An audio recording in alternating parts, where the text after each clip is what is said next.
Hey everyone, welcome back to the second official episode of the FootyFiles. As we conclude the first week of the Prem, first official week concluded today. While this is being recorded, Leeds and Everton played. We kind of wanted to look at some of the top four teams, how they performed this week, who overperformed, who underperformed, and kind of just go through some of the bigger matches from this week. Um, yeah, I mean, myself, Eamon. I've introduced myself before. You guys all know me. Eob can introduce himself if needed. Yep, my name is Eob. You guys already know me. You know, true Man City fan. Can't wait to get into this match week. As you guys know, it's a lot to dive into. Very excited to talk about the first match week. It's been a long time coming. Waited 3 months. Very long summer. Yeah, you guys look pretty good, though. I won't lie, man. You guys, I think of the bigger teams this week, you guys look probably the most convincing, if not Liverpool. But we'll get into it. So I don't know about Liverpool, but Liverpool looked pretty good, bro. Liverpool looked pretty good. But in regard to the episode, though, we'll probably be looking at primarily the Liverpool game because that's the one that happened 1st. We'll go ahead and take a look at the City game because that was the one that came next, City versus Wolves. They beat Wolves 4-0. 4-0. Yep. And then we also had the Chelsea the Chelsea game, the 0-0 draw with Crystal Palace. United had a big game with Arsenal that we'll be taking a look into, and I think those are all the games you wanted to take a look at. But yeah, so I guess we can just get into it. So, Liverpool, super emotional game, obviously. Huge tribute to Diogo Jota. I feel like you could definitely see the emotion in all the players coming out to the field. But you knew that they were coming out looking for a win. And I think it was a good competition, especially against Bournemouth. It's, I think, a good mid-tier team where you can really test some new signings, see how your team's gelling. That's kind of like the team you want to be playing in week one, in my opinion. But in regard to, their lineup, I think it was pretty straightforward. They didn't start anybody that I thought was out of normal. Milos Kerkez against his old team, so, he had something to prove. We saw our first glimpse of, Frimpong, Wirtz, Ekitike. A lot of new signings. Lots of new signings. And it definitely showed. I think it definitely showed because they weren't all on the same page. I think it was kind of obvious. There are a few moments where, Wirtz maybe held onto the ball for a little bit too long or, Ekitike, made a dummy run and it wasn't found or whatever it might have been. But there were a few things that I feel like didn't really gel for them. Do you agree with that sentiment or like? Yeah, I think you could really tell that it's the first game of the season. Yeah. There was definitely some bright moments from some of the new signings, notably Ekitike. Yeah. Obviously, everyone has seen, like, he's a quality player, and he did bits in the Community Shield and followed that form into this first game. And it's a game that has a lot of pressure, so it's impressive that he's just gone in and done a job. Yeah, I was surprised at that, honestly. Like, I thought there would be a little bit of an adjustment period. I think we talked so heavily on kind of that adjustment from the Prem to the Bundesliga. I feel like it's pretty straightforward. Like, people do great when they come from the Prem and go play in the Bundesliga. But I think the pipeline is, you're looking at, like, the other side of the spectrum when it's, like, Bundesliga players coming to the Prem. And we saw it so obvious with, like your Timo Werners and, like, your Kai Havertz, had some time. He has scored some big goals at Chelsea, but, like, overall wasn't, as convincing. So I thought it was going to be the same thing for Wirtz. Thinking about it, there's actually been quite a few good Bundesliga players that went to the Prem. You going to tell me Son? Who are you going to tell me? Son, Haaland, Gundogan, Sane. Wait, Sane didn't come from Bundesliga to Prem? He did. No, he was at City and he left. He came from Schalke. Oh, you're right. Yeah. Nah, but I swear he was in the academy and I don't know. I could be wrong about that. Yeah, I could be tripping, to be honest.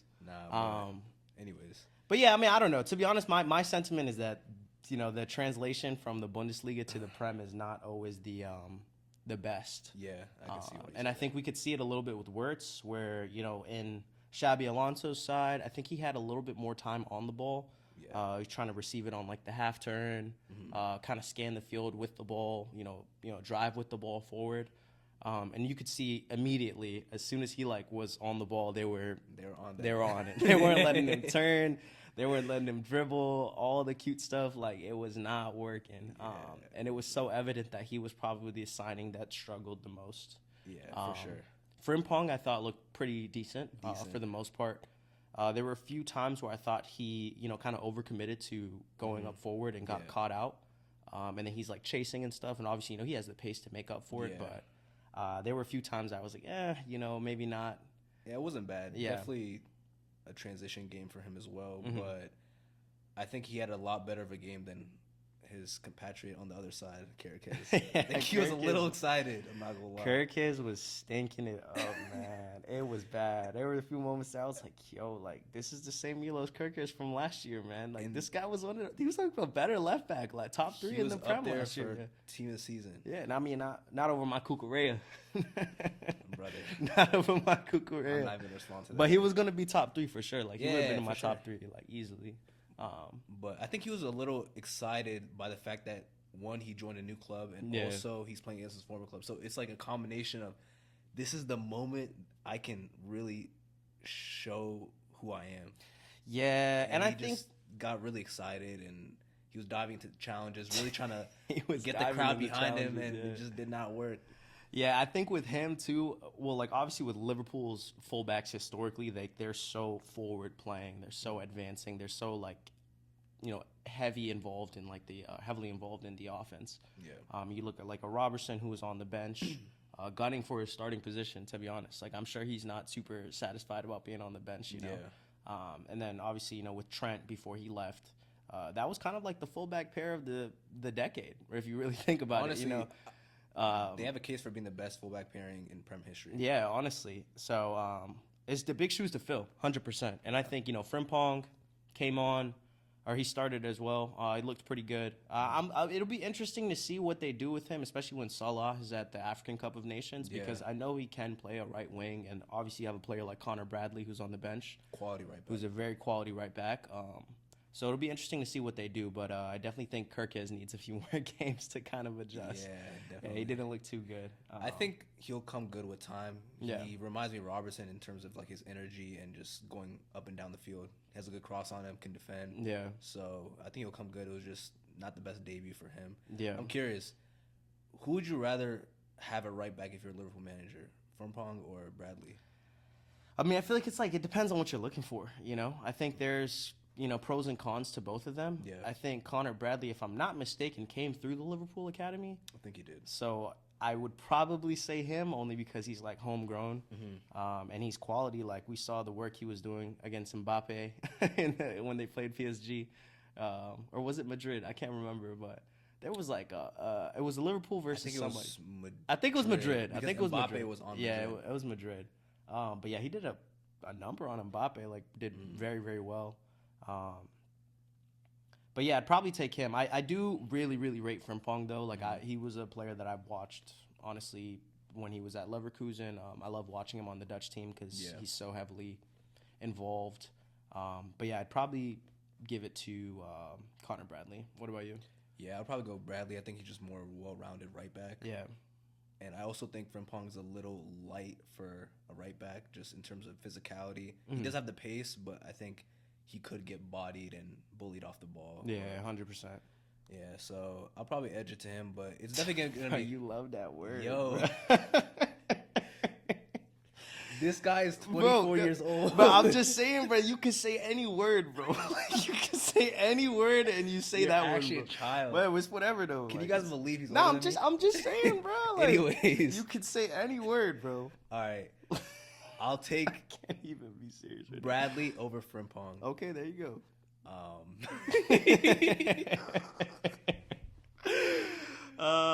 But nah, I mean, another point I kind of wanted to make in regards to the game, though, was Semenyo. We do want to, two black men here. We do want to say, there's no room in the Prem for racism. Why are you getting weak? I'm being dead ass. You're geeking too? No, I'm being serious. Now, there's no room for straight racism. face. All jokes aside, there's no room for racism. We saw a fan get kicked out. I think he just got charged today for, I think, a slur. Yeah, he got charged today. He was on a wheelchair, First right? game of the season. Yeah. First game of the season. You never want to see that, so it's really unfortunate. But he definitely got his get back. For sure. He was moving mad, honestly. Like, Crazy. I thought he was on... He had the brace. I think he had a few chances to get a hat trick, to be fair. Yeah, he had a cross come into him in the first half as well, where he beat Gyökeres to the ball. And he could have scored off that too. And he was moving very direct as well. Like, I really liked how he was going straight at Van Dijk, The second goal I think he had, he just they caught him on I think it was a counterattack. It was off of a corner. He picked up the ball from just behind their half, I think it was, and just drove. He had multiple options, so obviously it was tough for like a center back because, which do you commit to, obviously, but he just drove all the way and then had a shot and went in. You know what I mean? So he did great. But, Salah, inevitable, gets his opening day goal. And then, obviously, Chiesa, who would have thought he would have saved the day. But what a goal by him. Caught the ball on a volley. Yeah. Put it perfectly. It's a big moment for him. Huge moment.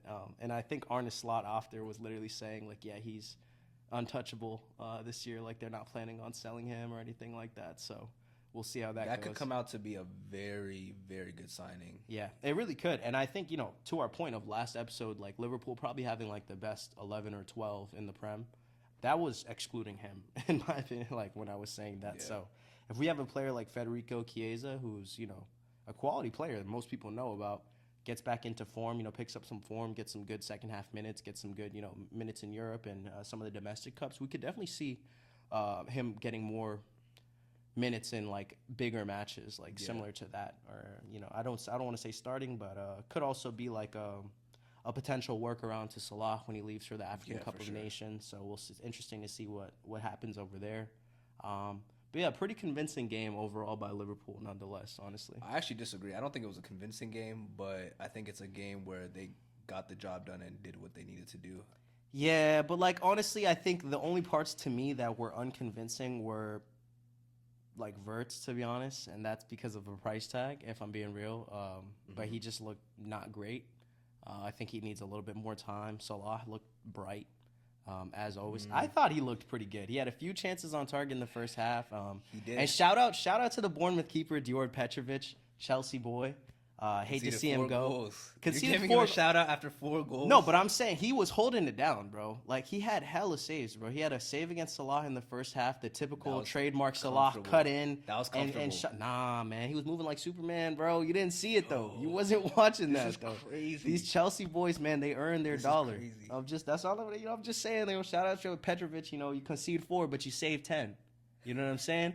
Like, it's a trade. It's a trade-off there. You know what I'm saying, bro? Like, that was a typical Salah performance. This guy has a stinker for 90 minutes so many times and then just bags a goal and just covers it up. It's crazy. That wasn't a stinker. He's inevitable. I can't hate. Stinker is so, like, I think stinker is harsh. Honestly. Like, I think a stinker is harsh, bro.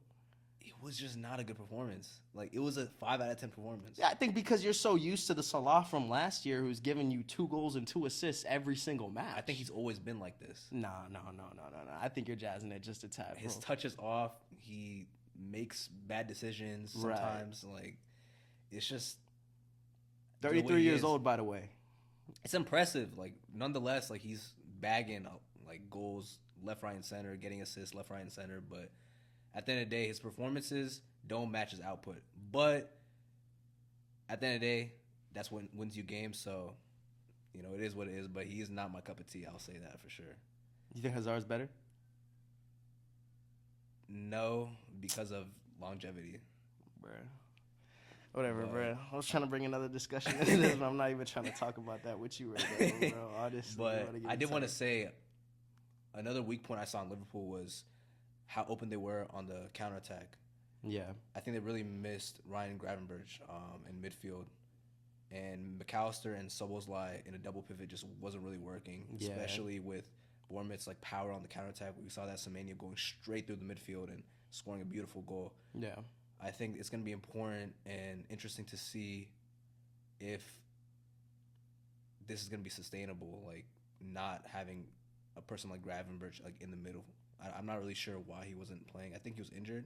Yeah, I don't know if he was in the squad. Yeah, if they don't have him for some important games this season, I could really see teams taking advantage of that weakness. Yeah, I mean, I liked when Wataru Endo came on. He looked all right, but it wasn't as convincing as somebody like a Gravenberch. But I definitely think they were trying to address the problem that you were talking about, like at halftime of that game. I think another weak point to me was just how like spread out that back line was. We saw like Semenyo really take advantage of that. pardon me for not knowing all the Bournemouth attackers, but there were a few players that were making some pretty darting runs that put those two center backs from Liverpool, Konate and Van Dijk, in very difficult positions where you're backpedaling. You got somebody on your left who's making a run. You got someone on your right. I think that was basically 3 chances, one of which turned into a goal from Semenyo. Yeah. Where that was happening. So to your point of them getting caught out, yeah, they overcommit too much forward, but Van Dijk is not the same Van Dijk as before. He's class, but he's not the same Van Dijk as before. I don't think that's that you can't rely on him just being back there by himself. It's not the same Van Dijk as 2018-19 Yeah, season. you would expect that type of Van Dijk to backpedal. I'm not even really tripping, bro. You could send 3, 4, 5, bro. They're not scoring. You know what I'm saying? But it's not the same. It's definitely not the same. But we could start to see it now, honestly. His not the same is better than 99% of the other center backs in the Premier League. So. Yeah, I guess that's fair. You think they bring in Isak?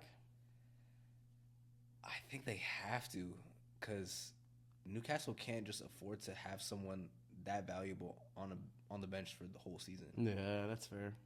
So I think that it's just best that they cash in on him and hopefully both parties, get their way and go from there. Yeah, I mean, we'll see. They're definitely going to get their cash. That's one thing. Yeah, for sure. Price tag it's going to be interesting to see the dynamic between Ekitike and Isak. Yeah, I don't know how that's going to work. I mean, I'm hearing Ekitike obviously can play on the left, so we'll see him play on the left. But I really liked him at striker. I thought he moved well. Yeah. He used his body very, very well. Yeah. Back to the goal as well, I thought was really, really well. His hold-up play was great. He linked up well. He was sinking a little bit deeper, which I think is unorthodox to his traditional style of play because he is more of a traditional 9, quote unquote. But yeah, nonetheless, looked pretty, really sharp. Excited to see what he'll do this season. I think he'll definitely be in double digits for scoring. Yeah, but overall, it was a result for Liverpool that ended up just being a result that they needed to just get 3 points on the board for, and they move on to the next week, and as games come in thick and fast, I think they're gonna you're insane. As the games come in thick and fast, no way you double down, bro. I did double down. I think the new signings are gonna gel, and they're gonna improve as the season goes on. Yeah, we'll see. Convincing win. Shout out Diogo Jota, rest in peace. They did it for him, and we saw obviously with all the celebrations, even Ekitike, don't it? And shout out Luis Diaz, who scored in the German Super Cup, also dedicated his goal to Luis Diaz. So did the PlayStation celebration, so that's pretty dope by him. But yeah.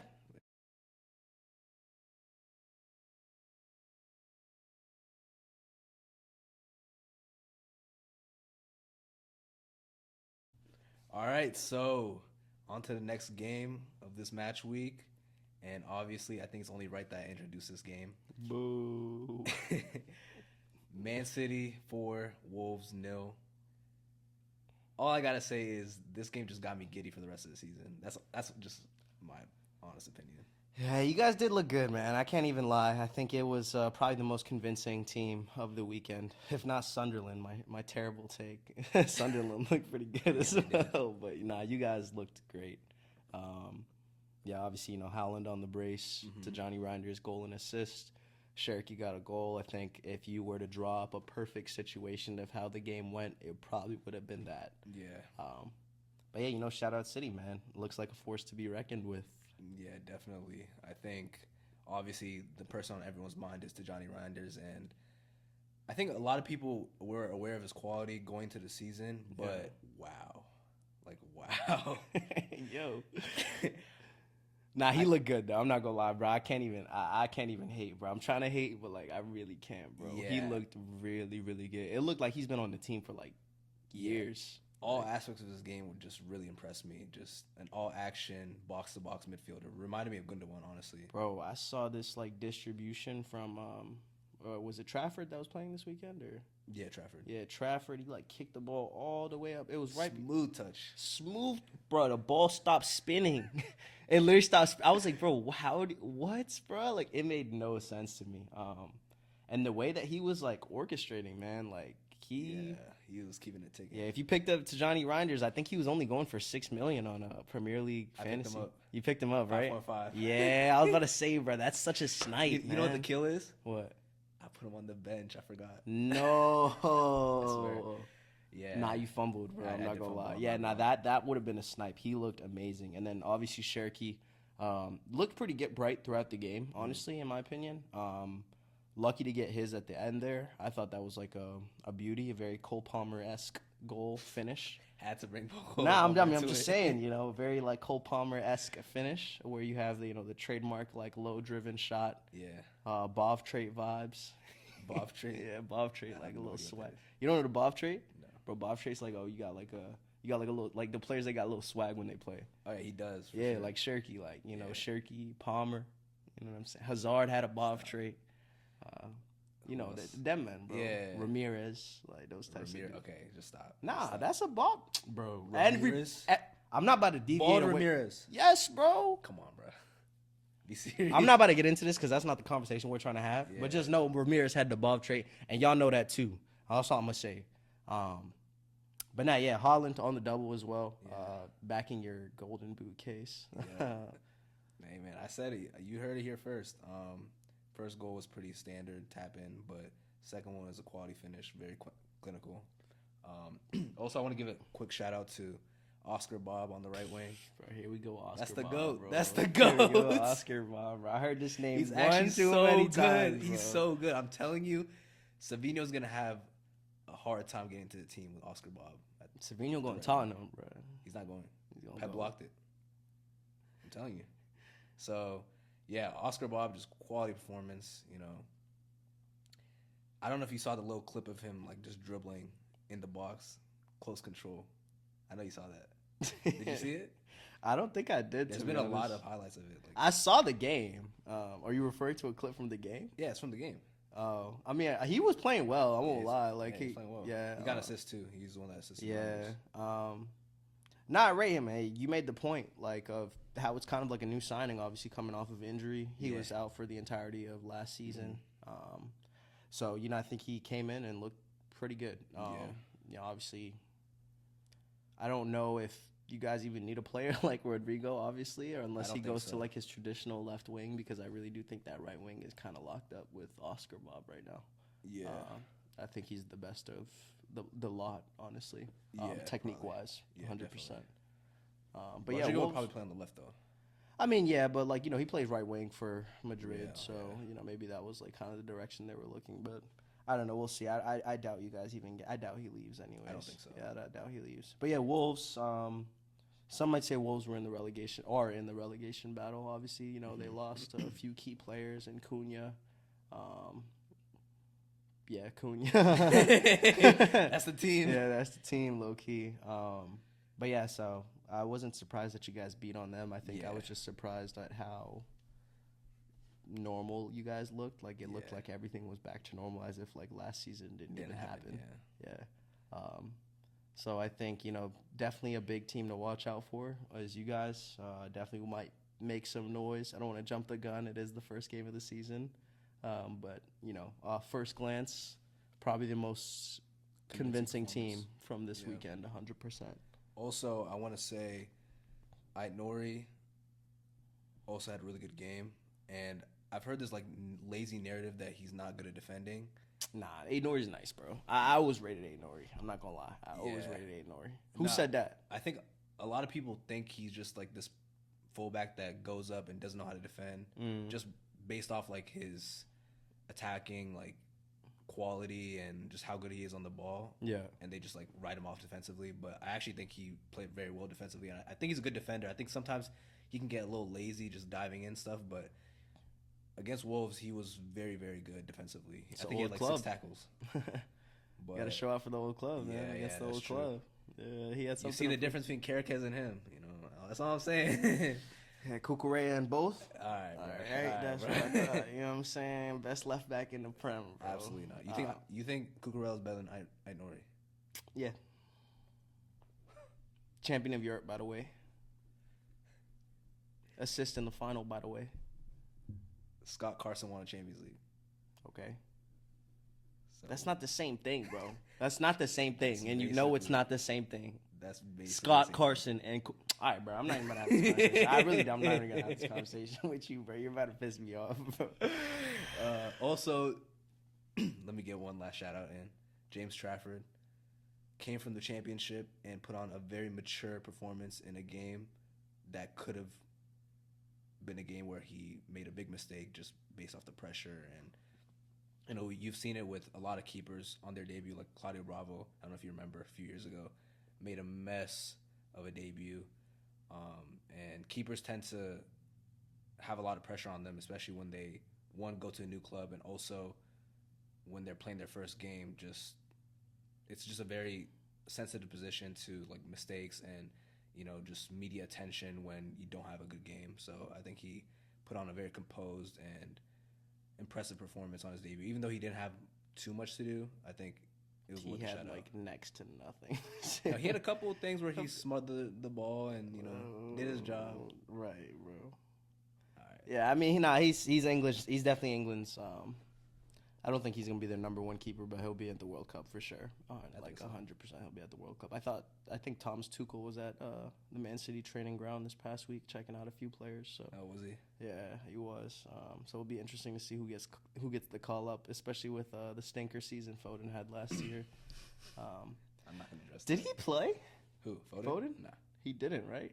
he didn't. Yeah, I thought he came on. And, I think he's nursing injury right now. he was on the bench though. I don't think he's on the bench. He was available. I know. I don't think so. I swear he was available. Let me check. Man City. Yeah, because I thought he was in training. I feel like I've been seeing clips and stuff of him training. Yeah, you're right. Actually, he wasn't on the bench. Yeah, he wasn't.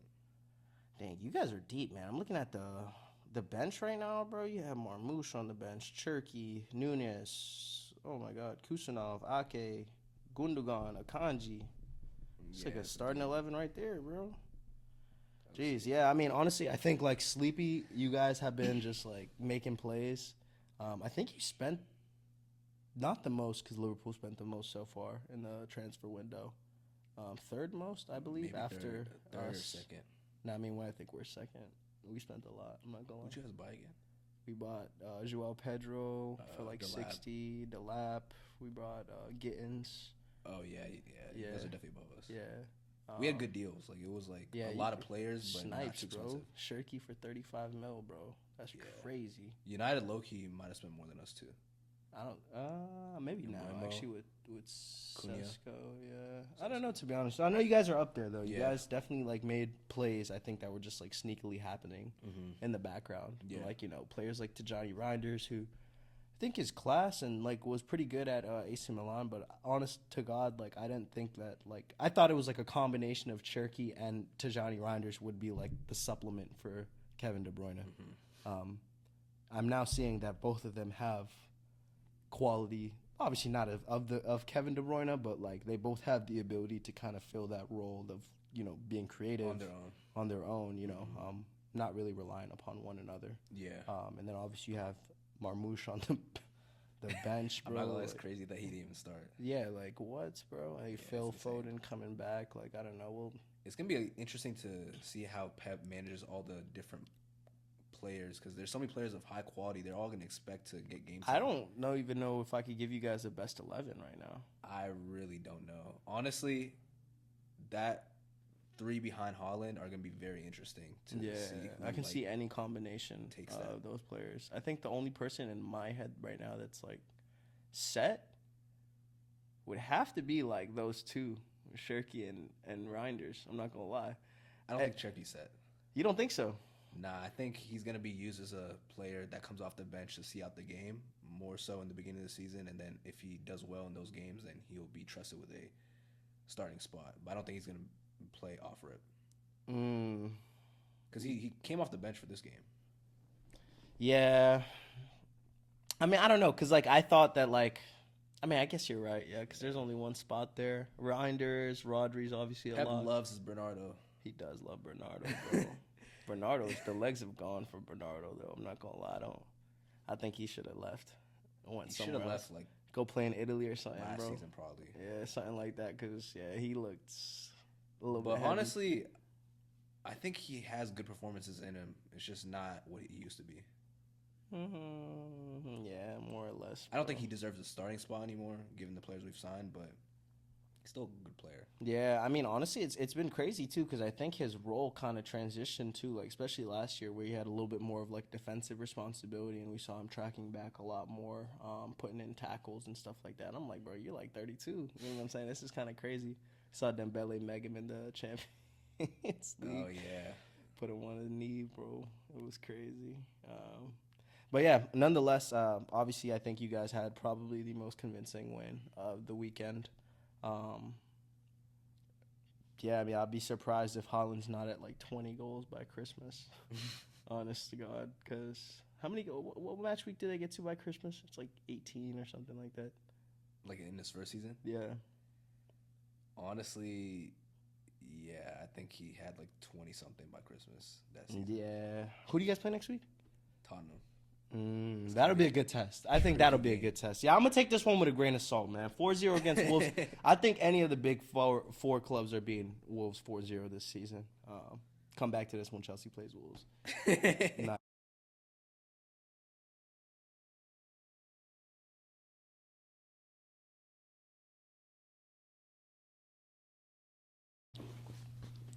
Yeah, so the next match we're going to talk about is Chelsea 0-0 draw with Crystal Palace. I'm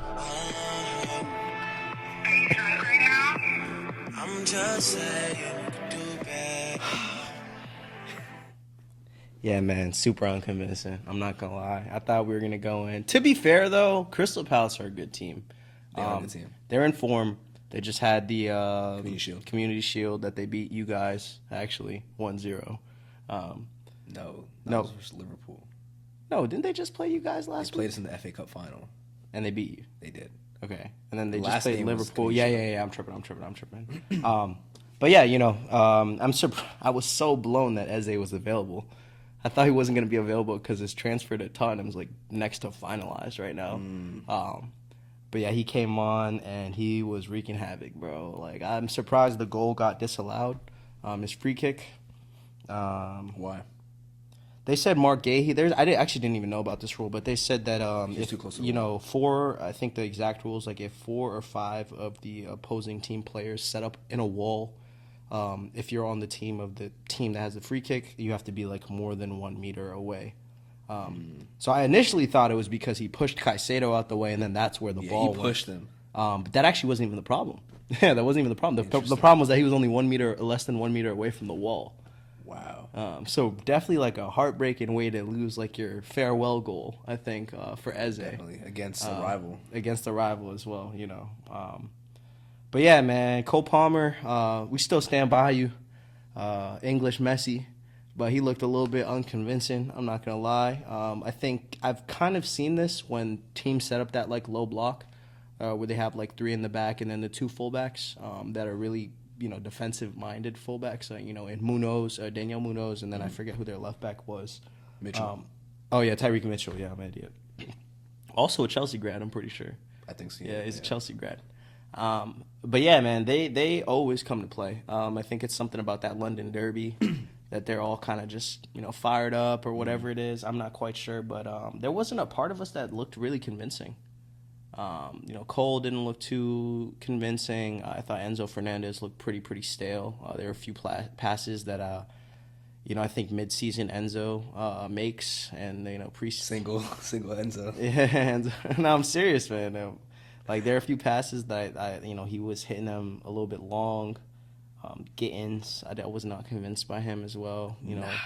I was looking for that traditional trademark that everyone was telling me, or the cut-in trademark that he has. Does he have one? They were saying, yeah, like apparently, like I didn't see nothing. Nah. I'm telling you, man, that Gittins step over is something to watch out for. He be getting people to bite now. Yeah, I don't know. Draws a few fouls with that as well. What about R9? R9 looked good. To that so? point of the low block, I don't think he played bad, honestly. I think he had to commit to like sinking a little bit deeper to like link up play a little bit more, only because with his back to goal, like off the 18-yard line, and there's like 3 defenders there, like there's really nothing that he could do. And like I think for him to look good, I think you need Cole Palmer to be able to receive on the half turn, and they were not letting that happen. Like they had someone, I forget who it was. Morton? Yeah, I mean it was their like 6. He was chasing Palmer the whole game. The entire game, man. Like every left to right, like he was chasing them. And shout out to him because he did a dang good job. But yeah, anytime Palmer had the ball, it was somebody on him. He didn't have any time to kind of scan or like go through like the progressions like how he normally does. Advance the ball forward, look for anybody making runs. So they really killed the creativity. So shout out to the Palace back line because they conceded nothing. Chris Richards, the American, looked great. Mark Gahey obviously looked great. Mark Gahey's quality. Yeah. Hopefully he comes to us because I know we got to make a play. Hopefully he doesn't go to Liverpool. That's all I care about. Yeah, but I think it'll be interesting because Liverpool just got that center back from Is it Parma. official? Yeah, they signed him. He's 18, so we'll see how that looks. I think they'll still go after Gahey. You think so? I mean, I think we'll get him though. He's a Chelsea boy. Yeah, you might have that over them. I think we'll have that one. Yeah, honestly. But yeah, that injury to Levi Colwill definitely hurt because I think we're so used to, and I think his role kind of gets overseen a lot because he's playing in the back. He's kind of like the heart of that defense. He's like the central one that we have. Mm-hmm. But so many times, and I think the Chelsea fan base don't really see this, but like that ball is like getting advanced through him. You know what I mean? There's a key pass that's like pass to an assist from Levi Colwill. That left channel. Yeah, that left channel. Like he really does bring it up, and he's not afraid to drive with the ball as well. Like if there's space to if there's not a pass, I think we could see the immaturity with Josh Achempong this past weekend, where obviously he got the man of the match, so shout out to him. But there were a few kind of things that I could see like the youth in him. He's being a little bit more cautious in the way that he was. There were a few like misplaced easy passes, so I think he probably got in his head a little bit. Obviously he's 19 and stuff, but there's quality player there, but he's just not where we need him to be. Yeah. So I'd be very surprised if we don't see a player, a proven center back come in and start in that back line for us in Levi Colwill's absence. I know we bid $50 million for Bastoni from Inter that got declined. Really? Yeah, we were looking into Araujo as well. I don't know if I want him. A little rash. Yeah, a little bit rash. Obviously your Mark Gahey's, we looked into that as well. So I do think that they're trying to address, or I think Enzo Maresco is trying to address the center back issue, but the board and the folks on top of Maresco are saying no, essentially saying it's not like a issue that needs to be addressed. But I'm like, if we're bringing in Xavi Simons and then Garnacho, like, let's look like priorities. You know what I mean? Like, I'm not gonna lie. Yeah, like we definitely need a center back 100%. And I don't think if that game wasn't, proof that we needed one, I don't know what is. Because obviously, the scoreline is 0-0. On paper, we didn't concede a goal, but definitely could have. We definitely could have 100%. There were mistakes that were made. And yeah, I just wasn't super convinced. Who's your ideal starting center back duo? Man, I really did like the Chalobah and Levi Colwill pairing. I think Chalobah has the most experience if it's not Tosin. He was at Crystal Palace, right? Yeah, he was at Palace on loan. Kind of did him a little bit dirty last year. He was kind of like exiled from our the squad, the first team squad, and then he went out on loan to Palace, and he was doing great. And then our center backs weren't, so then we recalled him early from his loan in January. He didn't even finish at Palace. And then he scored against Palace when we played them. Yeah, oh, wow. He scored a first game back. But yeah, Prem proven. I think he's class. I don't think he's he's one of those center backs that he's got a little heart to him. You know what I mean? Yeah. Give you like a little shoulder. He's a little rowdy. He'll pull your jersey a little bit.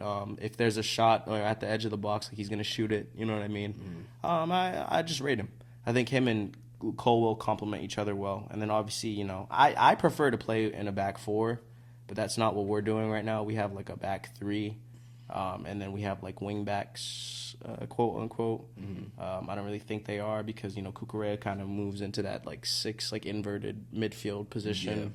Yeah. And the same thing with Reece James. So they're not like your Frimpongs and like your Denzel Dumfries and those types of players that are like just sprinting up and down the pitch on like the right hand side or the left hand side. But yeah, unconvincing nonetheless, man. Unconvincing. Yeah, I did think you guys were very unconvincing. I did think Caicedo again showed that he's a little different than everyone else. Like regardless of what's going on around him, I always think that he does his job and he just stands out just on the ball or just doing his job defensively. So like low shout out to him. I think he was good. And honestly, shout out to Crystal Palace because I was looking at their team on paper and they have a quality team. They really do. Their team is good. They really do have a quality team, man. And like it gets slept on because there's so many good teams in London, but Palace are like a solid Premier League team. I was literally looking at their 11 like back to front and I was like, he's a good player. He's a good player. Wharton in the midfield. Sarr on the right, got pace. Eze on the left, creativity and just dynamism. My guy Reece James, man. Oh, did he? Yeah, he made I them didn't see bad. that. He made them bad. It was crazy. I was like, Oof. ooh. And then he got Mateta up front. Yeah, I love Mateta. Yeah, I love Mateta, man. He's just one of those players that you want to see do well. Yeah, 100%. His energy is like OC.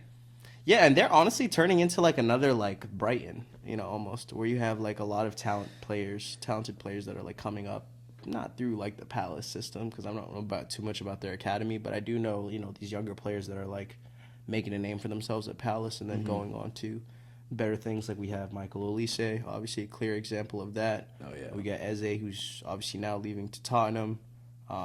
Warren's gonna get a big move soon. Warren will get a big move soon. Gay. Didn't Dean Henderson, or he was came at from? No, he Sheffield. was at United, and then he went Sheffield United, and then he might have gone somewhere else after that. I forgot. to United. I thought he was at United, and then he went to Palace. But yeah, I mean, honestly, they look great. Yeah. I think there was some time that Tyreek Mitchell was speculated to like go somewhere. So Yeah. I wouldn't be surprised if injury, God forbid an injury to any of these left backs at like the big six clubs, but if they came in and like brought him in on a loan, because that's a proven left back who most clubs have kind of inquired about, if not this past season, a couple seasons ago. But yeah, they look great and we didn't. Nonetheless, it's good to not concede a goal. I think that's like a good takeaway, obviously, especially with such a young back line. But yeah, we just need more. We need more creativity. We need more from Palmer. We need more from R9. We need more from R9. We really do. Especially when, I talked him up so much too, and then Richarlison goes and scores the 2 goals he scores this weekend. And R9 stinker, man. Joao Pedro, man, like, what's good, bro? But I know he's just adjusting. And I think he'll get his. It's definitely a tough first week to play, honestly. Like, I think it's one of those teams that on paper you're like, oh, mid-tier team. But when you actually go and play a team like Palace, especially that they had a pretty good preseason. Obviously, they had the Community Shield against Liverpool. They took a win against, so they're coming in high hopes. They're in form. A player like Eze's leaving, so they got something to prove for him, kind of thing. It's a little bit of pride going into the game, London Derby and stuff. So, I honestly thought at little points in the second half, I thought they were playing for a draw. But yeah, I think the one bright thing though was Esteval. So I do want to give a shout out to Esteval because we looked so stale until he came on. Took on 2 people, I think. He got a little bit lucky in the way that the ball ricocheted, but beat him. Yeah. Put in a good cross, just missed Neto for a header. But yeah, very direct in the way that he plays, honestly. So Esteval, Neymar regen. You heard it here first. I think, honestly, a player like Esteval and Lamine Yamal are going to go out the Ballon d'Or for years to come, man. Like, years to come. You're not serious. No, I'm being so serious, man. Esteval, man. Y'all heard it. If you haven't seen, go tune in to the Chelsea games. You're going to put up like 1,000 of these shots where you make these crazy comparisons, and the one time it goes in, you're going to be like, I told you so. No. I know No. Cool it. I'm telling you, though, Esteval, by the way, in the Brazilian league, had the same numbers as Neymar, if not better numbers in most categories. Made a big move to the Prem earlier than Neymar made a big move to Europe. Just want to put that out there, right? Yeah, so his trajectory is higher. No, I'm just saying, at this point in time, like, Neymar wasn't as good as Esteval was at this age. I'm not even gonna address this, but No. I mean, Neymar was balling for sure. nah, he was. He was obviously. balling. You know, he was in, and I think there was was it 2012? He was in the Ballon d'Or conversation when he was at Santos. There was one year he was like forgot the top year. 5 in the Ballon d'Or, and he was at Santos, which is like low key unheard of. That's crazy. But yeah, obviously Esteval doesn't have that accolade. He's not in the Ballon d'Or conversation, but I think he is in the Golden Boy conversation. That's fair. I don't think he'll win, obviously, but Yeah. you know, good to have his name out there. Looked great, probably the brightest part. I thought Pedro Neto looked like Pedro Neto, honestly. Like he looked like Pedro Neto. He has his moments as well. But I know that, you know, obviously in the theme of our Portuguese players having a little bit of like a chip on their shoulder playing for Diogo Jota, I thought that he would, because he was very emotional about it as well. Close friend of his. So I thought he was going to kind of come out swinging and try to get his. So you could see it. He was playing a little bit more aggressive. There was a little bit of passion in the way that he was playing. I just, you know, he was unlucky to not get a goal. I think that the header that the cross from Esteval and that he missed on the header just missed him. So unlucky. But yeah, I think he'll be a good addition. How do you think the minutes between Delap and João Pedro are going to be split this season? It's tough, you know. You got to play like R9. You got to play him. Honestly, like the way that what you just asked me is like, okay, if you got a prime Harry Kane and like an R9, like who are you playing? You know what I'm saying? Because that's really the situation at Chelsea. You got an R9 and you got England's next striker, Harry Kane-esque Liam Delap. Not serious. But nah, if I'm being like no funny though, I really have no clue. I think they both have very different profiles, though. I think João Pedro tends to, you know, drop in a little bit and link up the play, whereas Delap is way more direct and way more of like a nuisance in the way that he gets in behind because you have to have somebody with him, like addressing that run. And he's just making darting runs all the time. I think in regards to like teams that, you know, obviously Chelsea is like a possession-heavy team. But in regards to the teams that, like, I think we're playing that, you know, like your Cities and your Arsenals that are going to be a little bit more distributed in the possession, we're not going to be as ball-heavy. I prefer Delap only because he's such a nuisance off the ball, the way that he presses. He pressed Chelsea last season. Yeah, he pressed us, man. He pressed us crazy. But, yeah, I like the way that he presses. I think if he's in behind, he's going to score. I trust his putting the ball in the net score. Yeah. His composure is there 100%. But, like, honestly, in regard to, like, Holga Bonita and, like, you know, like, just playing, like, good Chelsea ball, like, that's João Pedro. And I really, and, you know, like, people flame me for that take of the R9. It's, like, semi a joke, to be fair. But, like, yeah, I really do think he's brilliant. He reminds me of Firmino. Yeah, like, I can see the Firmino comparison. I think somebody made that comment on one of the reels. But, you know, I can definitely see both of them. But I think it's like Firmino's like doing it a disservice. I think he could be better, honestly. Like I really do think he could be better. That's not crazy. Yeah, I do think he can be better. He's been in the Premier League for so long now. He's had 3 years at Brighton, which is like a pretty good team, like in the Prem. It's not some like washed up team or something. Brighton's been in the Prem. They're in like the top 10 conversation every year. You know what I mean? So he was young, getting good minutes over there, and you know I'm excited to see what he does for us because he's definitely our first choice striker, even with Delap on the bench. Because I was surprised when Delap signed. I think he signed first, and then you guys signed João Pedro. I was like, "What's going on?" I thought Delap would be the starting striker after that point. Yeah, I don't know. It's interesting because you know obviously we're gearing up for a lot more games to deal with this season, given the Champions League and things like that. 2-time Champions League winners, by the way. So we're just coming back for what's ours. But yeah, so I think 2 strikers was necessary. I thought 3 was a little bit of an excess, and that's why we said that we're going to sell Nico. Oh, he's leaving. Yeah, we're going to sell him. I think right now it's now or never, honestly. And I rate him, and you know how I feel about Nicholas Jackson. Like I love Nicholas Jackson. Like I don't care if I get roasted for that, bro. Like I love Nicholas Jackson. His skill set, bro. The way, like the only thing he doesn't have is what you need in that striker. Honestly. The only thing, you know what I mean? But, you know, they don't know about bald Nico Jackson redemption arc, bro, when he cut off the hair. But he was bagging every game, bro. He was bagging. But, yeah, no, you know, right now is the time to sell him. If we are going to sell him, we'll get a good 80 mil from him. I think. 80? Yeah, that's a You price think? tag right now. Really? Yeah, I think Newcastle will pay it as Wow. well. West Ham as well have inquired I think you about can him. do bids for a like mid-table like that Brian. Yeah, Wright but I think he'll go to Newcastle, especially if Isak Isak leaves. But yeah, That's a and they'll solid have the replacement. money, and we'll get 80 mil for a player like Nico Jackson. You know, can't complain. I'll take it. If he puts on his finishing boots, I think he can really do something at a club like that. Yeah. But yeah, nonetheless, I wish we got a dub, but it's all good. It's better than not losing. You know, it's better than losing. So we'll take 1 point and we move. I think we got the first game of next week against West Ham. I believe it is. I think it is. Not sure. Yeah, I believe it's West Ham. We're the Friday game, so you know, first game of the next match week. Yeah, it's another. So we'll derby. see how my weekend goes, depending on that. It's either gonna be a great weekend or a terrible one. So we'll see. But I think we'll beat on West Ham.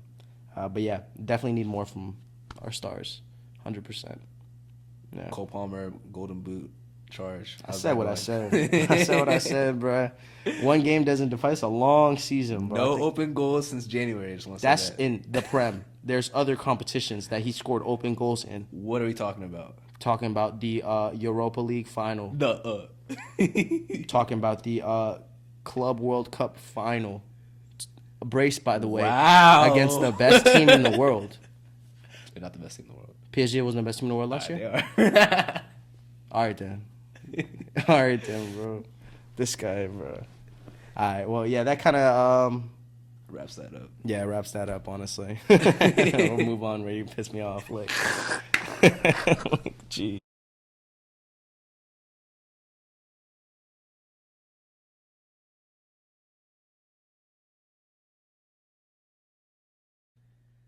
All right, so on to the biggest game of the week, obviously, Arsenal versus Man United. I think a lot of people tuned into this one. Very interesting game. Obviously, Arsenal took the dub 1-0 against Man United away from home, so that's a big result for them.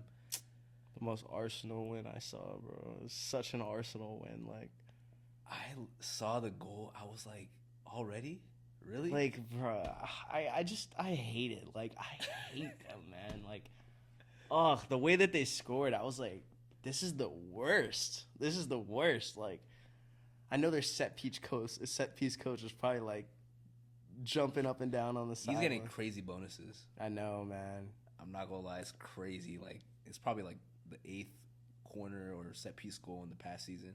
No, probably more, honestly. Maybe more. Yeah, it's probably way more. I think they scored like 2 versus Man City last Yeah, season alone. bro. It's like, I don't even really get how you stop it. I think it's like the crowd the keeper method, where Yeah. it's like you're just all up on the keeper. Like, you can't really allow them to like jump or like, you know, commit to like getting Yeah. the ball, or I don't know. You need a really dominant keeper against Arsenal. Yeah, and you need great distribution from their corners as well, and they have great distribution Yeah. from like a Saka or like Rice. Yeah, Rice. Rice as became well. a set piece specialist. Yeah, goodness, man. Out of nowhere. Right?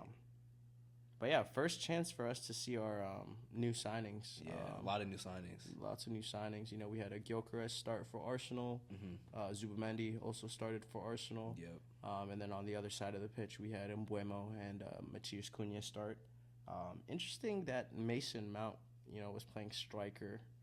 I That was think on interesting. paper for Man United, Yeah. you have a clear-cut striker in Sesko that you just paid $100 million for.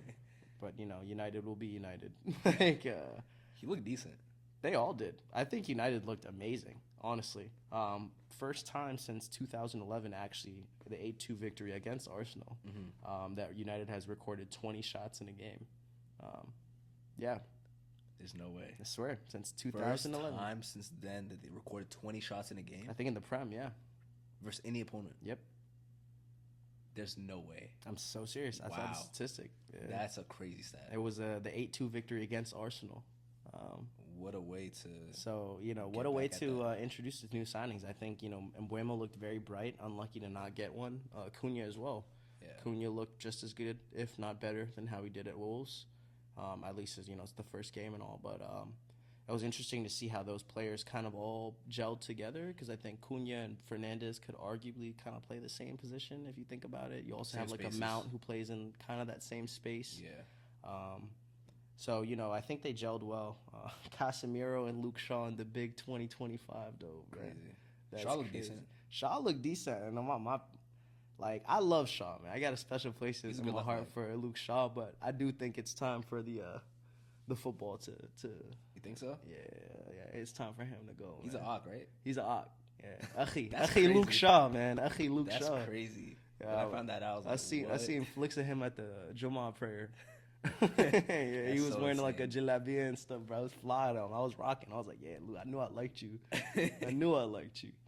But yeah, a few players. I think United are in this weird situation where they're trying to transition, but they have a lot of offloading to do. Yeah, still. Lots of players that I feel like don't even need to be in your like reserves even need to be out on loan. I don't know what they're planning on doing. They still have a couple weeks in this transfer window to address some of those situations, but players like I have mixed feelings about Casemiro because I really did like him at like